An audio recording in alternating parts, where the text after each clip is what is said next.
Os empresários não vão a lugar nenhum sozinhos. Ele precisa do contabilista, do gerente e de outros tantos colaboradores. Quer saber um pouco mais sobre os direitos básicos dessa relação entre empresário e os seus prepostos? Fica aqui para saber um pouco mais.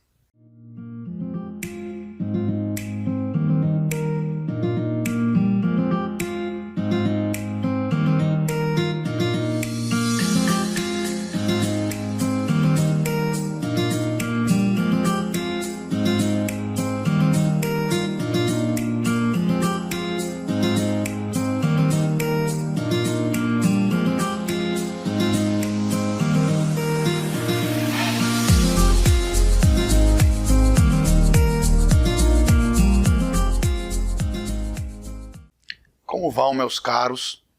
No vídeo de hoje, vou comentar com vocês sobre a norma por detrás dos 10 artigos do Código Civil que trazem diretrizes e direitos básicos da relação entre empresário e seus prepostos.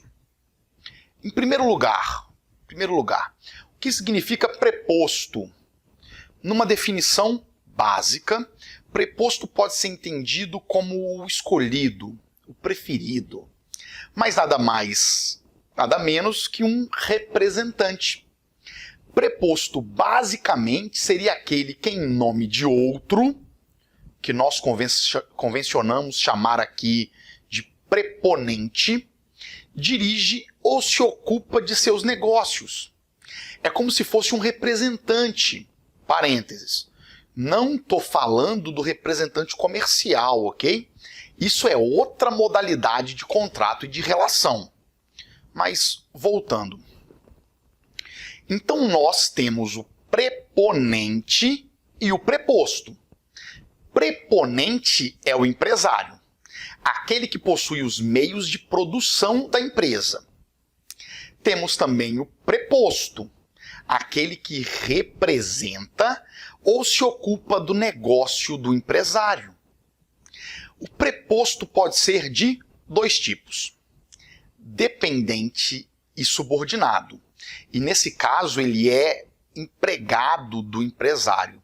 Relação trabalhista, exemplo, um gerente, um vendedor, dentre tantos outros. Mas existe também o preposto não dependente e não subordinado. Não é empregado do empresário, e sim normalmente um profissional autônomo. Exemplo, um contador autônomo, um corretor, dentre tantos outros. Antes que eu comente sobre os dois principais prepostos, o contabilista e o gerente, no caso, algumas regras são básicas e gerais. Primeira regra: o preposto não pode nomear substitutos para o seu lugar sem autorização escrita do preponente, sob pena de responder pessoalmente pelos atos do seu substituto. Essa é a inteligência do artigo 1169 do Código Civil. Vamos ler juntos. Artigo 1169. O preposto não pode, sem autorização escrita, fazer-se substituir no desempenho da preposição, sob pena de responder pessoalmente pelos atos do substituto e pelas obrigações por ele contraídas. Ou seja, senhores, você, empresário, coloca na mão do seu gerente uma negociação. O seu gerente, sem sua autorização, transfere esse dever a um completo estranho do negócio. O seu gerente responderá pelos atos e obrigações que do estranho que o substituiu. Entende? Outras 3 regras gerais interessantes. Pela redação do artigo 1170 do Código Civil, o preposto não pode negociar por conta própria, salvo se houver autorização, sob pena de responder por perdas e danos. Uma autorização, ainda que genérica, é possível e supre essa falha. Pela inteligência do artigo 1171 do mesmo código, é válida a entrega de documentos, bens ou valores ao preposto encarregado pelo preponente para tal tarefa, como ocorre no caso de recepcionista ou de setor de correspondência e protocolo de algumas empresas. Ótimo. É interessante destacar que os preponentes empresários são responsáveis pelos atos de quaisquer prepostos quando praticados dentro do estabelecimento e relativos à atividade da empresa, mesmo sem estarem autorizados por escrito. E essa presunção faz todo sentido, né? Fazendo a atividade naquele local. Por último, comentamos sobre concorrência desleal. Preposto não pode fazer concorrência com o seu preponente empresário. Não pode. Ok? Ótimo. Falaremos, no caso agora, dos dois mais comuns prepostos: gerente e contador. O primeiro, gerente, é aquele preposto que está permanentemente no exercício da empresa, seja na matriz empresarial, seja na filial dela. Normalmente é um preposto do tipo subordinado, ou seja, é um funcionário com atribuições de chefia. Ele é encarregado da organização do trabalho empresarial. É possível que o empresário tenha mais de um gerente. Quando isso acontecer, quando isso ocorrer, seus poderes são solidários entre todos os gerentes, a não ser que o empresário deixe estipulado de forma distinta. Ótimo? Respiremos e pensemos. Será que o empresário pode limitar os poderes dados a um gerente? Exemplo. Proibido o gerente autorizar vendas a partir de R$1 milhão. O que vocês acham? Como é que isso funcionaria? Como é que seria isso? O empresário pode limitar os poderes do gerente, inclusive como forma de se defender junto a terceiros, ok? Um jeito para que os terceiros não possam alegar desconhecimento de que os poderes do gerente eram limitados. Como, senhores? De que jeito? Como que um contrato ou uma procuração do empresário para com seu gerente se torna pública? Como? Correto quem pensou na junta comercial. Perfeito. Registrar o instrumento de outorga de poderes na junta. Registrar, no caso, a procuração na junta. Isso também vale tanto para modificação quanto para revogação dos poderes do preposto. Além de tudo comentado até agora, o gerente pode representar o preponente em juízo. Essa é a inteligência do artigo 1176 do Código Civil. Situação comum, inclusive, em audiências judiciais. Bom, ótimo. Falemos agora sobre o contabilista e ou contador. Ok? Primeiro, um recado para os bacharéis e bacharelandos em contabilidade que possam estar vendo esse vídeo. Me perdoem se nós juristas usamos mal ou com impropriedade algumas terminologias próprias da contabilidade. Inclusive na aula de hoje, essa diferença entre contador e contabilista, por exemplo. Mas vamos lá. Desculpas prévias já feitas. A ideia de contabilista é mais ampla. Significaria um especialista em contabilidade. Ou seja, o encarregado pela escrituração dos livros empresariais. E aqui pode ser um técnico ou um contador bacharel, ok? Mas entendam, funções e atribuições distintas dentro da contabilidade. Mas para o conteúdo da aula de hoje, que é a relação do empresário com os seus prepostos, vou me valer do termo mais genérico, contabilista, ok? Ótimo. Passemos às explicações. O preposto contabilista é um auxiliar do empresário, mas o exercício dessa atividade pode ocorrer tanto como um empregado, né, contabilista empregado, geralmente nas grandes empresas é assim, ou um contabilista não empregado, quando esse profissional mantém um contrato de prestação de serviços, ok?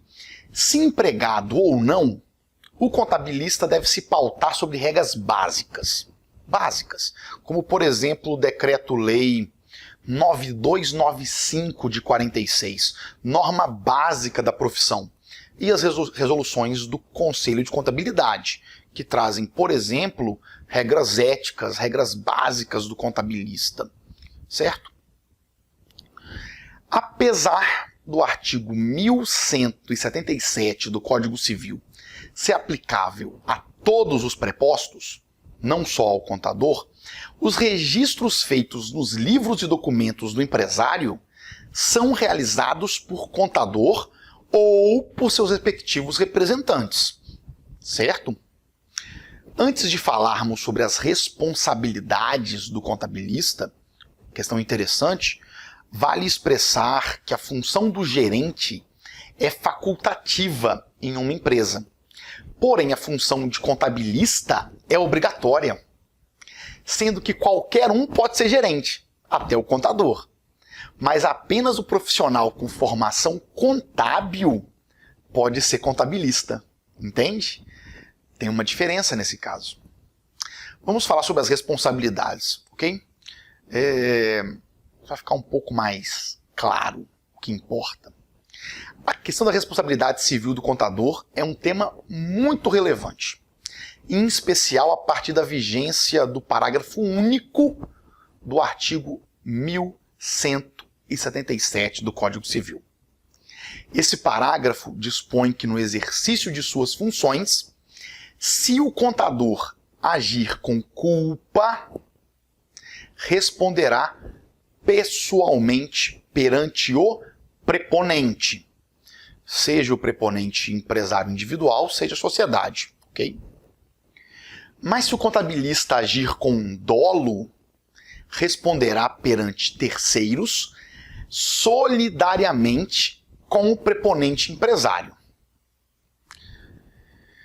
Por isso pensemos, qualquer ação que o contador configure com negligência, imprudência ou imperícia, trará a ele a responsabilidade perante o empresário e o dever de reparar. Ou seja, o empresário terá o direito de cobrar do contador qualquer prejuízo decorrente de sua culpa, inclusive os prejuízos vindos de autuações e multas. Mais grave ainda é o caso de o contador agir com dolo. O que é dolo mesmo? Vamos lembrar. Intenção de causar prejuízo, ânimos de prejudicar alguém ou se beneficiar. Nesse caso, ele responderá juntamente com o empresário perante terceiros. E aqui estamos falando de quaisquer pessoas, tá? Que se relacionem e façam negócios com o empresário. Por exemplo, o fisco e a administração fazendária, um grande consumidor ou até na venda de estabelecimento empresarial. Podem ser terceiros no que eu estou comentando aqui. No que diz respeito à responsabilidade, é importante entender que solidária significa uma responsabilidade mútua entre os envolvidos. Ou seja, o contador e o empresário, seja empresário individual ou sociedade, respondem concomitantemente, diferente da responsabilidade subsidiária, em que a responsabilidade é acessória, uma espécie de garantia, ou seja, o contador responde apenas quando o empresário não tiver bens suficientes para fazer frente a uma condenação ou não for localizado. Mas lembrem, no caso do dolo, a responsabilidade do contador é solidária. Isso é, responderá juntamente com o empresário pelos prejuízos causados a terceiros, perante terceiros. Mas, professor, o empresário responde junto ao contador. Isso eu já entendi. Mas e se o dolo comprovadamente for só do contador e ele extrapolou quaisquer conhecimentos e poderes dados pelo empresário? Aí é possível que falemos numa ação de regresso. Ou seja, depois de arcar com a dívida perante terceiros, junto com o contador, o empresário pode cobrar do contabilista os prejuízos por ele causados com dolo. Entende? Eu sei que é complexo, mas é compreensível ao mesmo tempo. Faz sentido, é uma lógica, tem lógica. Só uma observação final, tá? No campo penal e tributário, a responsabilidade do contador é um pouco mais difícil de se configurar e de se ocorrer. Essa é a ideia da nossa jurisprudência, inclusive. Certo? Diferente da responsabilidade civil, que é fácil. No mais, espero que tenha ficado claro.